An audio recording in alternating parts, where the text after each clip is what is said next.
ventricular tachy. So tachy means you have a heart rate over 100, and then ventricular, you're going to be looking at your EKG. You're going to find just very quick loops, and you can't really differentiate a PQRS or T.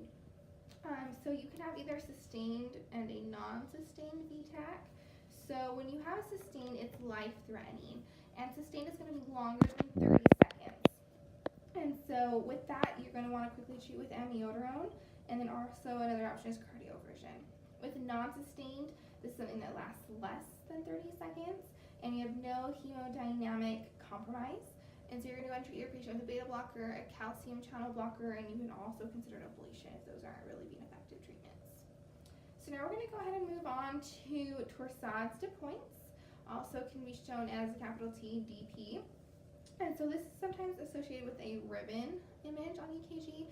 So imagine like twisting your ribbon, you kind of have this little small portion and then a larger portion and then smaller again. So it kind of looks like this on EKG. This is usually associated with patients who have long QT syndrome. Also, it can be abbreviated as LQTS. And so typically, you're going to find the episodes are short and they terminate quickly. Patients can go into hemodynamic instability with this. And when that occurs, you want to make sure that you defibrillate that patient. Otherwise, if you find these episodes are occurring quickly and then going away, you can treat them, whether it's acquired or congenital. You want to keep that in mind. So acquired means that it's due to some type of electrolyte imbalance. Congenital means that they were born with it. So when it comes to acquired, you want to treat with magnesium. And then if it's congenital, you're going to treat with a beta blocker. So now we're going to have Shannon go over a few more ventricular dysrhythmias. So we're going to cover two, so I'm just going to cover two more ventricular dysrhythmias. So the first one that we're covering is PVCs, premature ventricular contractions. So PVCs look like this. They're known as wide and ugly.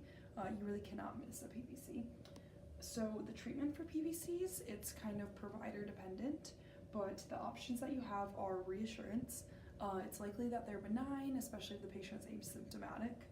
If you have a patient who very much so feels the palpitations and would like further monitoring, then you have the option of doing a Holter monitor, particularly for 48 hours. If that comes back and there's no PVCs, then you can really reassure them that it's negative.